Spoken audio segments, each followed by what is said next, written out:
What is going on, boys? What is going on? Welcome back to BookmakersReview.com, episode number 59 of The Lobby. As always, each and every week, we have the man, the myth, the legend, Mr. Donnie Rightside. What's up, Donnie?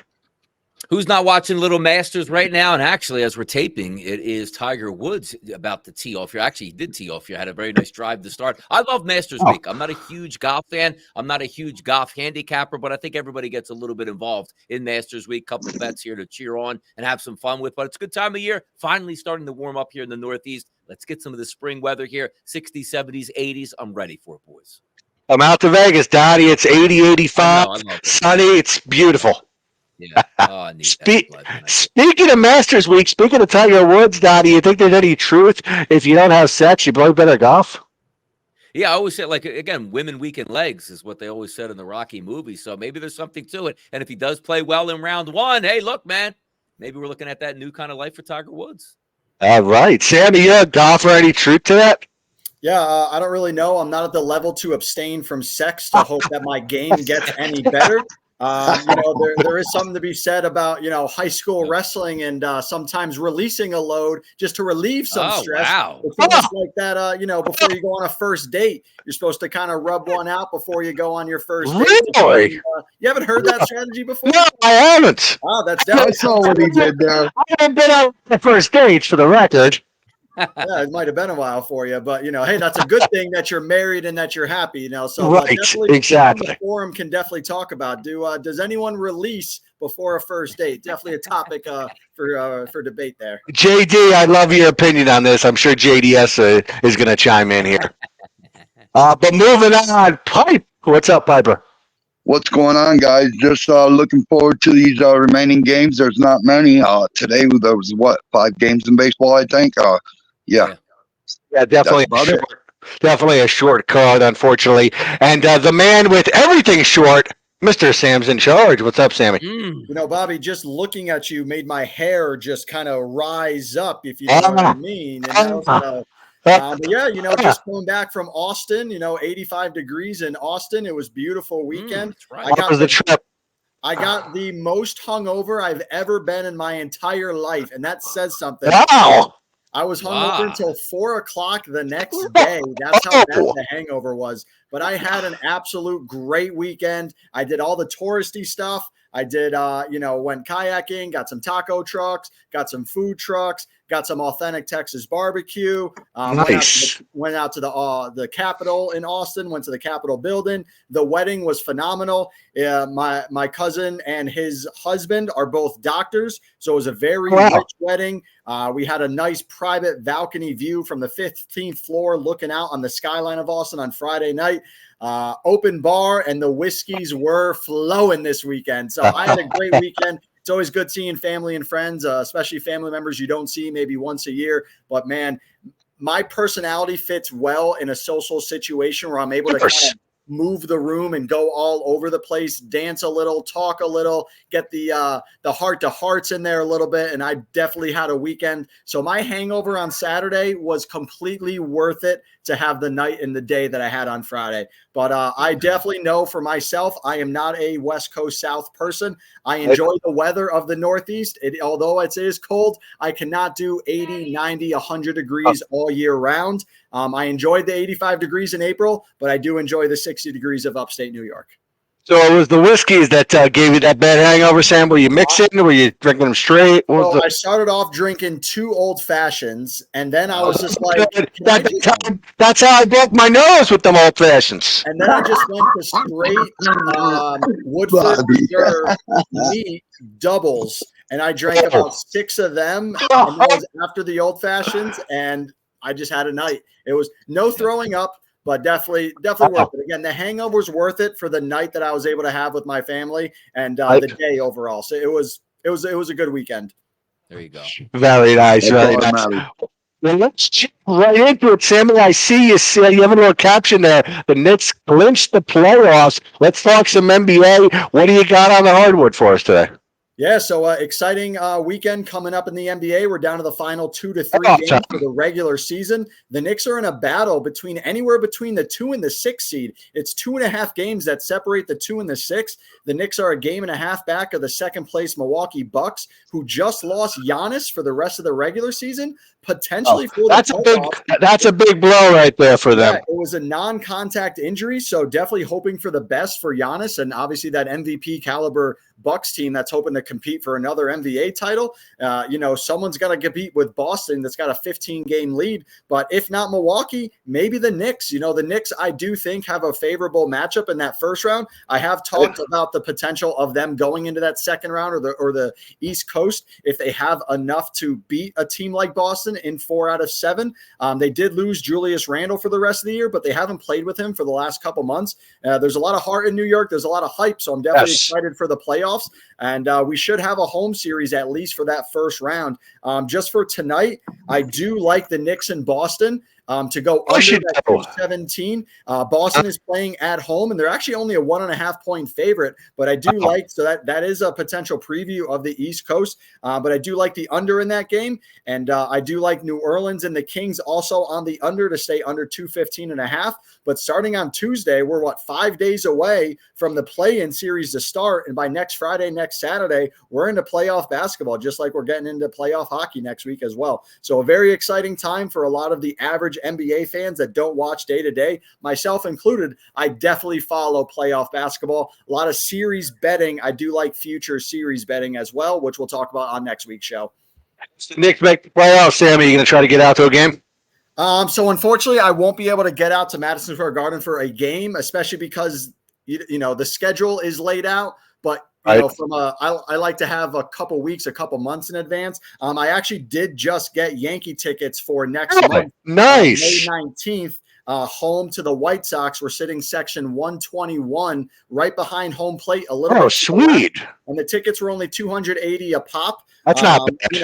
I'm the type that doesn't go to a lot of live games, so when I do, I'll spend a little bit more to get better seats. I was expecting those seats to be $500 or $600, and my budget was around $250 to $300 per ticket. So to be able to sit just to the left of behind home plate in section 3 or row 3 or 4, I'm super pumped for that. But as far as next week for the Knicks games, I'm not going to be able to. Those ticket prices will be well more than I'm willing to spend for a good seat. You're talking $200 will get you 400 level seating. Yep. And if I'm going to a game, I like to sit in a good Chase spot. Bridge. Yeah, you'll be in the nosebleeds. Yeah, 100%. Nowadays, buying tickets to live sporting events, it wasn't like it was back in the day. You used to be able to go an hour before game time. There's plenty of scalpers around. You used to be able to get some tickets from them. Nowadays, it's all fees. You buy from Ticketmaster, AXS. The tickets, all right, $20-$30 for the tickets, but then you're paying $20, $30, $40 in fees. It's ridiculous. That's the whole world. I mean, I was at Vegas the airport. hotels. I was at the airport on Sunday in Chicago, and I grabbed just like a burger and fries. They turned the iPad. How much of a tip? I'm like, nothing. Yeah. Like, you're not doing anything. Like, you're getting paid. Like, this is a tipping culture is wild in America. So Donnie, do you tip when you get takeout? You go to a restaurant, you order it to go. Are you tipping the people? I'll tell you, like in the past, like pre-pandemic, it wasn't really customary to tip when you picked up. Of course, when you got a delivery, you throw $5 or $10 to the pizza order, depending on how much it was. That's standard customer. We've always done that. But I always remember picking up pizzas. Like I might throw like an extra $1 on there, but it feels like post-pandemic, we're expected to tip even when you pick up. And it's even just for like, hey, let me get, again, the Sam said, a burger and a fries, or I'm just picking up a couple slices of pizza. You feel obligated to do that. And when you go to the ballpark now, even at Citizens Bank Ballpark here in Philadelphia, it's really cashless. And there's like the guy is looking right at you like, okay, I'm going to pay for my hot dog, my pretzel, and my beer, which is like $33. And the first screen that comes up is, do you want a tip? It's like, this is pretty wild here, how we've gotten customary. Like, yeah, I'm ringing your order out. Do you want to give me a tip? So it's pretty wild there. But I always feel the obligation to tip, but I don't mind it because I know how hard a lot of people work for tips. Like growing up, I was a valet for a long time in college. So I really appreciated when somebody would tip us. I was a caddy in high school. We really appreciated when you got those tips. So I've been through that life and like the tip, but we went from tipping as just, okay, that's nice, to tipping is automatic at this point, which is kind of wild. It is. Sammy, what's your take on it? Yeah, I mean, it's exactly like Donnie said. It's turned into almost you're getting looks. I mean, it's almost viral. If you're on a Grubhub order or whatever, and you don't tip them, or you don't tip them enough, they're going to put a camera in your face and try and make you feel like shit. I mean, I am a good tipper, so I am one of those people that likes to tip well. So you would actually enjoy my tip, but don't take advantage of my graciousness. So you got to give me good service to get a good tip, but don't expect the tip just for doing your job on the other side. I think businesses are somewhat to blame because they're paying people less expectations of the tip. Why don't the business just pay more so I don't have to tip? But yeah, it's almost enriched in our culture now that we're expected to do everything for 20%, Well, you're saying people enjoy your tip there, Sam? Exactly. As long as you give them a tip, it keeps them wanting more, leave them wanting more. And that's what just the tip will do to you. I think it's crazy. I've seen videos on YouTube and stuff of these DoorDash and Uber Eats drivers. They will actually go back to houses that don't tip them and either take the food or tell the person off. I think that is just horrible. And it's just like, what are you trying to do? You expect them, here's money. It's crazy to me. Yeah, on the other side, Bobby, you're an Uber driver. How are tips for you? What is your expectation? I mean, you're in this firsthand. You know what? I'm grateful for anybody who gives me a tip. I don't expect a tip. I don't demand a tip. I see all the time out here on Facebook people posting, well, when people have luggage, I don't get out of the car. I don't help them with luggage. They don't tip anyway. What's the point? I get out and I help every single person with luggage, young, old, just because my customer service mindset, it's the right thing to do. I'm not doing it because I'm expecting a tip. For me, I'd say maybe every 6 out of 10 rides will throw me something. Either it's in the app or it's in cash. So it definitely, is appreciated. And I respect what you said too. Sometimes it's a personal thing, right? So your good work ethic is who you are as a person. So just because I'm not getting a tip doesn't mean I'm going to give you bad service. Overall, you're just a better person for that. So I commend you for what you just said there. All right, what's your take on this? I really look at it this way. I mean, if you're a person that works for tips, then I get it, Like some people just don't give nothing nowadays. I mean, I'm not saying that they shouldn't or whatever their reason is, but I feel, the service you get is what you give. And then it kind of goes with that saying, you give what you get. Like you just said yourself, you get out, help, not expecting a tip. But if the guy throws you a 10, you did the right thing. Not only that, you made $10. That's what you're hustling for. You're actually working to try to get that tip. And, I feel like if I go to pick up food, I don't think that person deserves a tip because I wasn't served. I mean, that's just the way I see it. Now I sit on the table, you bring our food, there's 4 of us, you give us good service, you're going to get 20% from me. Yep. I mean, not everybody's the same. No, not at all. Donnie, what do you got in the NBA for us? NBA action tonight. Going to take a look at the Golden State Warriors and the Portland Trailblazers. Trailblazers dismal here, not making the playoffs. The Golden State Warriors trying to get out of that 10 spot here. So I do think they play a good game tonight. The one thing I don't like laying 14 points in an NBA game, but I do believe that they're going to have a pretty good game tonight. I'm going to take the first half minus 8.5 for the Golden State Warriors. You guys hear that echo? Yeah, I hear that. There you go. All right. It was pipe. Yeah, I muted him for a second. All right, go on and come back in for me. First half pick, I should say, Golden State Warriors minus 8.5. Pick number 2 tonight, the Bulls and the Pistons. The Pistons are cooked right now. Chicago Bulls still playing somewhat for seeding, trying to avoid that Atlanta Hawks and stay ahead of them here. That's a 10-point line. I don't like that, but I do agree with the line moving up. 220 is the total. I'm going to go over that 220. So a first half bet on the Golden State Warriors, and I'll go over 220 in the Bulls and the Pistons game. All right, Donnie, thank you, and good luck with those. 76-year-old O.J. Simpson passed away today due to a battle with cancer. I didn't even know he was, had cancer, to be honest with you. So it was definitely a shock to see that. Sammy, your take on it? Yeah, it's tough to say because in this world of the internet and memes, the memes have been great this afternoon. and whenever someone dies, it just leads to comedic comedy as far as the meme people goes. As far as a football player, he's one of the greatest of all time. As far as human beings, he's one of the worst of all times. I'm 33 years old, so when the OJ trial was going on, I was way too young to understand it. Obviously, as an adult, you understand it. You know what happened. Everyone in the world knows that OJ was guilty. I think a lot of it had to do, I'm not really going to go into the psychology and the racism and all that political nonsense, but whatever. As a human being, he was a horrible guy. So, a lot of people are happy that he died, but as an athlete, as a football player, he's one of the GOATs. And at this point, as just a non-person, I am thankful for the memes that have come from this. I think if I have to say one of my favorite memes that I've seen so far is you got the Ford Bronco, and now you have the extended cab for the hearse. See that one. I saw out there the OJ memes. But, I posted really that happy. one. We're not celebrating that someone dies, but Of course. this is the world that we live in. Exactly. Donnie, what's your take on it? Yeah, if the guy didn't allegedly kill two people here, I think Sammy is right. You have to separate the football player from the human being himself, but also just talking about ruining a whole family here, multiple families is what OJ did, but also like the trajectory of his career. He was loved by everybody in the industry. He's doing a ton of movies here. He could play the role where it was funny in the Naked Gun movies, but also just being a football commentator. He'd still be working today. He would be a billionaire today with the amount of money he would have made in the 90s, early 2000s, and all the way through, because he was one of those first athletes to cross over from being a great football star to a TV star to a commercial star, to have that, Tom Brady, what he's probably going to do in the future, as well as, just getting into the booth and let's just say a Tony Romo making $15 million. He was well liked across the industry.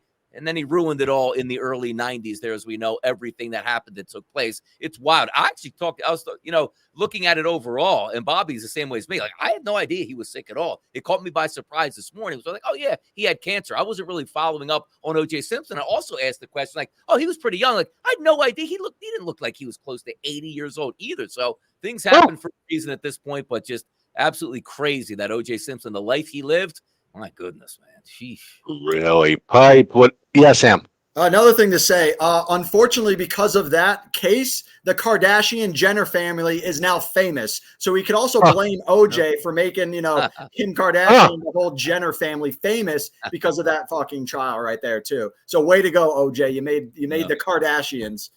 OJ. Because Robert Kardashian was one of the was one of the lawyers for OJ, which then made him more famous, which then led to this, that, the other, and now it is what it is. Yeah. Wow. Pipe, what's your take on this?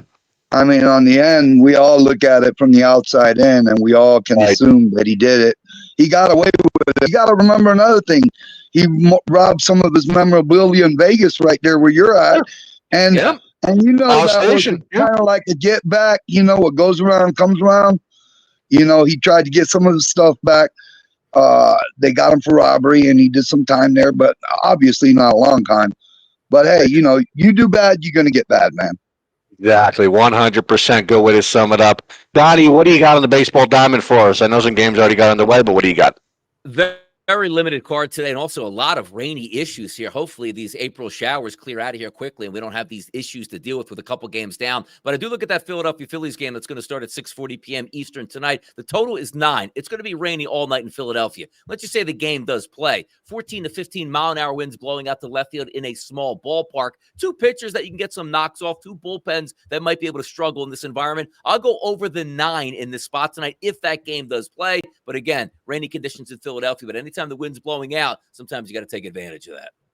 Exactly. Sammy, what do you got on the diamond? How's these standings looking for some contests? Yeah, so right now we're running the JDS $2,000 contest. It is a best bet format, 100 games minimum, 125 max. So right into the thick of things. We're only a couple weeks into the season, but right now you got Head Sturks that has really stood out from the crowd. He is 10-3 to start off the year, plus 9.89 units. He has almost a 4-unit lead over second place, who is Empire Maker at 10-4 plus 6 units. And then you have D.H. Ristov at 7-3 at plus 4.63 units. There are 50 entries that I am grading daily, Pipe is in there doing all right. I'm sitting in the mid 40s. I am not doing great as far as baseball season goes, but it is a long year, a long contest, one game at a time. And looking at tonight, I do like the Pirates, like Donnie said, if this game actually happens. And then I do like Baltimore over Boston in the other night game. Hopefully that game happens as well. 2 East Coast games with weather that is flirting with it. So we'll see what happens. Okay, awesome. Thank you there, Sammy. And I just want to give a quick shout out now that our poker season 5 has ended. I want to give a quick shout out to our top 5 winners. Number 5, Big J. Number 4, KVB. Number 3, TT Warrior. Number 2, Harbo. And number 1, Lex Icon. Congratulations. And I hope everyone had a lot of fun with our poker series. And hopefully we will be announcing poker season 6 here very, very shortly. Sammy, do you have anything for tennis? Yeah, tennis, we are right in the thick of things on clay court. Men's are in a Master 1000 right now in Monaco. We are now into the quarterfinal action, which will happen tomorrow. I went 8-0 on Tuesday and Wednesday, so I had a great Tuesday, Wednesday. We're 22-12 just on the clay court season. I think I'm going to be 2-4 today on clay court, but the Humbert match is in the 3rd set. I could potentially squeak out a win on the spread if he can get another set. So I'm flirting with a win there, maybe 3-3, but having a good week right now on clay. We are plus 10 units on the year. And nice. We're only a month away from, or actually, we're still about 5 weeks away from the French Open, and we'll see what happens there. But we're having a good week. Quarterfinal action tomorrow, and we are potentially setting up for Djokovic versus Sinner for the 4th time in a few months. The tennis world is getting lucky with a lot of these top 5 matchups happening more often than not. So we still have a couple of matches to go, but in my mind, there's nothing stopping a Djokovic versus Sinner finals, and that's what the tennis world wants, and that's what we might get. How's the threat looking? What's your record? Yeah, so we're 281 and 240 and just at 10 units. So like I said, this week has been good. I'm up over 8 units just this week. Nice. Hoping to keep that momentum going. Very, very nice. Donnie, John Calipari over to Arkansas. Yeah. What's your take on this? Do you think it's a good move? Big news. I love the move because it adds intrigue to Arkansas now. And if anybody doesn't know about Arkansas's past, they were very good in the 1990s under Nolan Richardson. They were a decent team under Musselman, who left and went to USC. But now Coach Cal goes there. You know he's going to get those top-level NBA-type prospects to play there. I love that. But the interesting part is going to be, where does Kentucky go from here? Turned down there by Dan Hurley at UConn. Turned down by Baylor's head coach as well, Scott Drew. Who's next on the horizon? Who are they going to reach back to try to bring in there? That's going to be the intriguing point. But it also seems to be like when you're at Kentucky, the expectations were so high.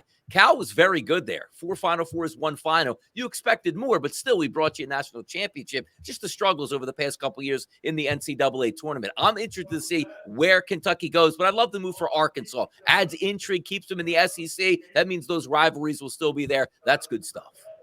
Sammy, what's your take on this? Yeah, it's interesting from Calipari's standpoint because he had a lifetime contract with Kentucky. And then over the last 2 years, the whole public and the whole social media has really been gunning for his head. And Kentucky finally was like, well, maybe we could see if the grass is greener. But then what Calipari did is he tried to get a raise on top of his lifetime contract. He went shopping around and then took a bid from Arkansas and then said, well, Kentucky, I'll stay with you if you want to pay me more. And they're just like, you got a lifetime contract, bro. We'll let you kick the door. So he's making out great because I think he still gets paid for another 4 years from Kentucky. If I'm not mistaken, Donnie, you could probably correct me on that. No, I don't think so that he left. No. Okay. If he got fired, he would have got paid $33 million to leave. Wow. Then he could have gone wherever he wanted to. So yeah, that he voided himself by leaving. Gotcha. So he's still making out okay because he's not getting paid from Kentucky, but he's going to get paid from Arkansas. So listen, he's a proven coach, a proven winner, and now he's going to get a fresh start after 25 years in Kentucky. So it's exciting for that team and exciting for that community, and we'll see what happens. All right, Pipe, what's your take on it? I look at it this way. He got paid for a while there. What was he, 15 years with Kentucky? Long time, yeah. A long time. Yeah. Yeah, I think they wanted to cut bait with him. Yeah. Yep, that's exactly what it sounds like. But thank you guys, and hopefully you all have a great weekend, great rest of the week. Pick a lot of winning wagers, and we will see you guys on the forum.